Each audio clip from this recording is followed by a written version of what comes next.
Mm, I wish I had better lighting, but it doesn't really matter. We're here on day 13 of me going live every day on YouTube just to see what happens. And today I got to teach yoga. It was really beautiful. I got to receive a massage. I have a massage trade with a local healer who's really incredible, Nick Adams. He works at a few of the resorts here in town, but he comes to where I'm staying because we trade marketing consulting for he and his wife. And he's one of those psychic healers who gets a lot of messages while he's working with you. So it's always really interesting to see what comes in on our sessions. And today he was like, you have a lot of Kali energy. And Kali is, of course, the Hindu goddess of death and destruction and helps to remove ego attachments. And I've been working on a lot of that myself. And Kali has worked with me for many decades of my life. I've been a yoga teacher for a long time, and I've embodied that Kali energy of ego destruction. Um, and he also said a word that came in for him that was like your energy, and I hope you won't take this the wrong way, but your energy is terrifying. And of course, the energy of Kali is often very terrifying for people because she forces you to confront what you are most afraid of losing. And I thought a lot about my experience in Mexico, which leads me to the title of this talk that I'm about to give, the story that I'm about to tell. I am severely arachnophobic. I have been since I was a very young child. One of my earliest memories is my father holding a daddy long legs in his hand, and um, I was probably I was a toddler. I think I was around 2 years old, and I remember him saying, "It's not going to hurt you. Just touch it." And I just couldn't. I couldn't bring myself to touch it, and I was so upset with him for trying to make me because this was so creepy, and I didn't want to touch it. So whether that was the root of my fear of spiders, or maybe I have some past life stuff where a spider killed me, and that was the root of it. I've always had this lifelong aversion to anything with 8 legs to the point where I will have a panic attack, and it used to be if I saw one, I would just run from the room and before I even knew what was happening, and I have it a little bit more under control now. But when I was living in Mexico, I moved there during the pandemic. The world was like, "You shouldn't be around people," so I was like, "Okay, I'll move off grid in Mexico," and I moved to Baja Norte, just south of Rosarito, to a place called La Bufadora, which is claim to fame is that it's the second largest blowhole in the world. And I lived on the cliffs of Mexico, where I could across from this blowhole where I would see it shoot up into the air. And it was off grid, so the water would have to be trucked in, and there was supposed to be hot water, but there wasn't really, and the water would just kind of like trickle out of the shower, so I would have to like fill up a bucket and just like wash my hair in a bucket and give myself bird baths. And it was really cold. You don't think of Mexico as being cold, but because it was right on the ocean of northern Baja in November, December, it would actually get cold enough where I would go outside and there would be like frost on the ground. And there was no climate control in the house, it was off grid. So I would have to wake up and build a fire. This is how I got good at building fires. I'd have to build a fire every day for my little 8-pound chihuahua, and I just to like huddle up and get warm. Now, on the first night that I was there, I woke up in the middle of the night and went into the bathroom and turned on the light. Even though it was off grid, we had a solar powered light, so you had a little bit of light. And so I turned on the lights, and there is on the ground a huge scorpion, just gigantic. And a scorpion is, of course, an arachnid. I have 8 legs. And it was so big. It was as big as a margarita glass, and I know that very literally because I had to go get a margarita glass to put on top of it to escort it outside. Um, And I wasn't going to kill it because a year prior, I believe I discussed this in an earlier video, a year prior, I had taken an oath never to harm another living thing. So I couldn't hurt it, I couldn't kill it, but I, of course, didn't want it to hurt me. More importantly, I didn't want it to hurt my little 8-pound chihuahua because a scorpion sting was going to kill that little guy. So I put a margarita glass on top of it. I put a piece of paper under it, and I walked over to the cliffs, and then I just flung it out into the world. And it turns out that that scorpion had given birth to thousands of baby scorpions. And for the rest of my time in Mexico, I found thousands of baby scorpions just everywhere. And everyone I told this to was like, "Oh yeah, it's the babies you got to be careful of because when they sting you, they don't know how much venom they should give you because apparently scorpions are only born with like a certain amount of venom and they're not supposed to use it all up, but the babies don't know this, so they might just use up all their venom all at once on you." And of course, as I said, I couldn't just kill them, so I would have to somehow capture them and then escort them off of the premises several times a day. Once again, to, not only save myself from being stung by a scorpion, but to prevent my little 8-pound chihuahua from being hurt by a scorpion. Now, this was the first night that I had arrived in Mexico. The first day that I arrived in Mexico, I drive up, and my landlord, a Hungarian stand-up comic named Iggy, who spoke like 6 different languages, really just hilarious, great personality, greeted me. "Hello, so nice to meet you. Welcome. So glad you're here with us." And we're chatting, and I'm kind of taking it all in, and I'm looking, at the beautiful view of the ocean, and then I look across the cliffs, and I see all these crosses. And I'm like, "Iggy, what's up with those crosses over there?"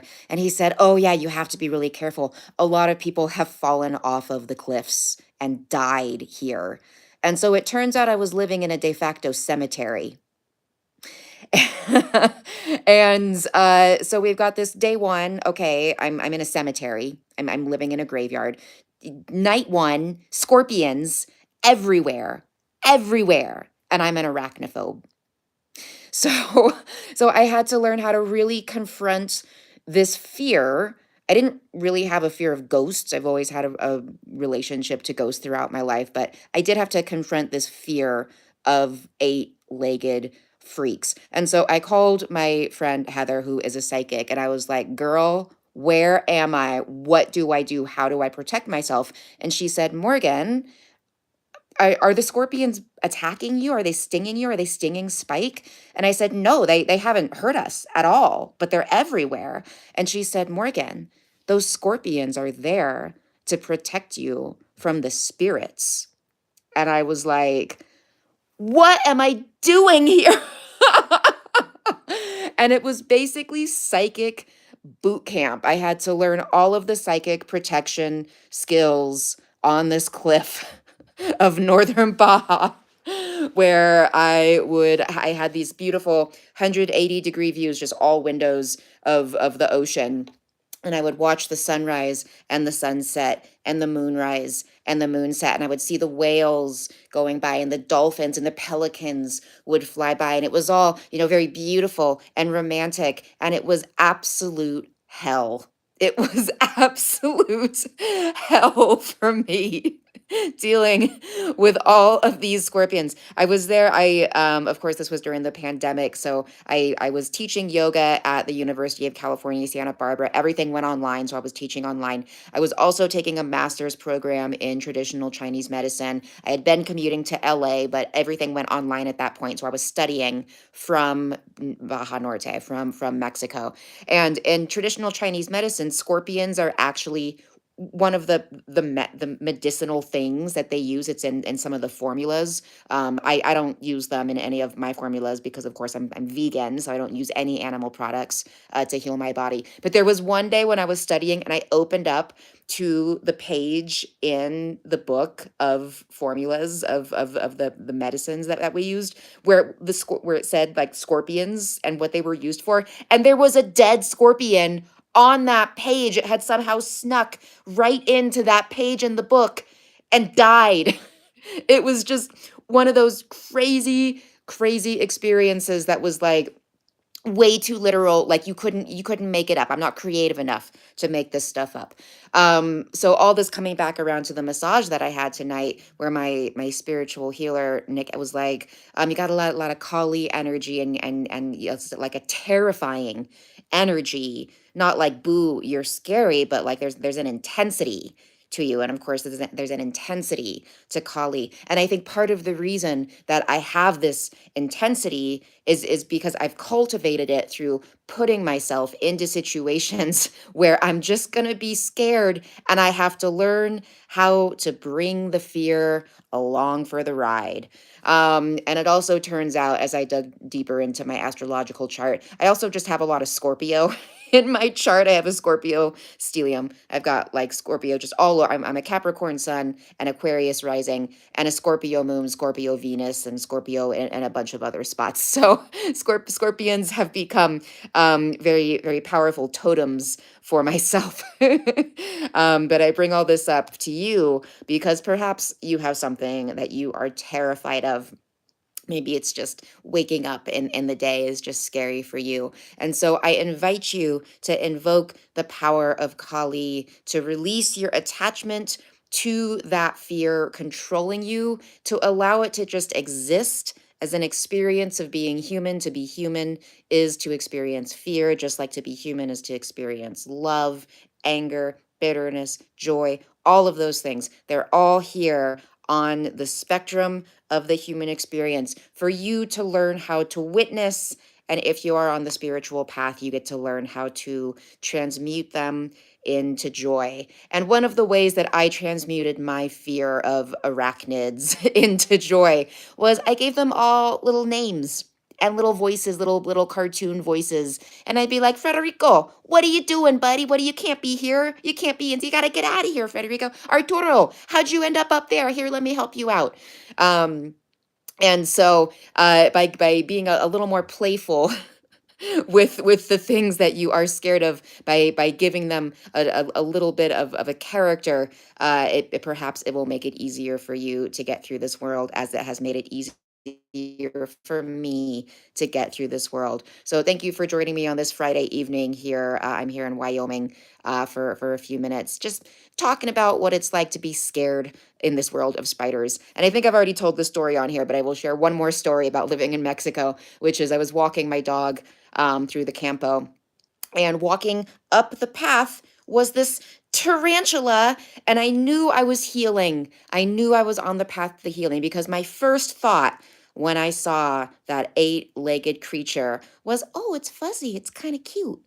And then my second thought was not a thought at all. It was to scream so loud and start running so fast. And I got to the bottom of the hill and I saw my neighbor.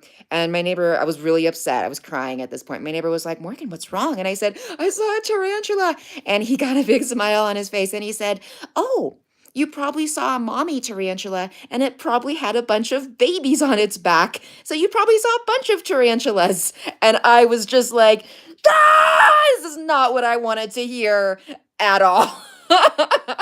But I knew I was healing, because my first thought, hello, Maggie May, my first thought was, oh, it's kind of cute. It's kind of cute. It was not as cute as you, Maggie. It was not as cute as Maggie, but it was a fuzzy little creature with every right to live on this earth with joy, just like you and I. Okay, my friends, I hope you have a beautiful evening. I will be here tomorrow. Mwah.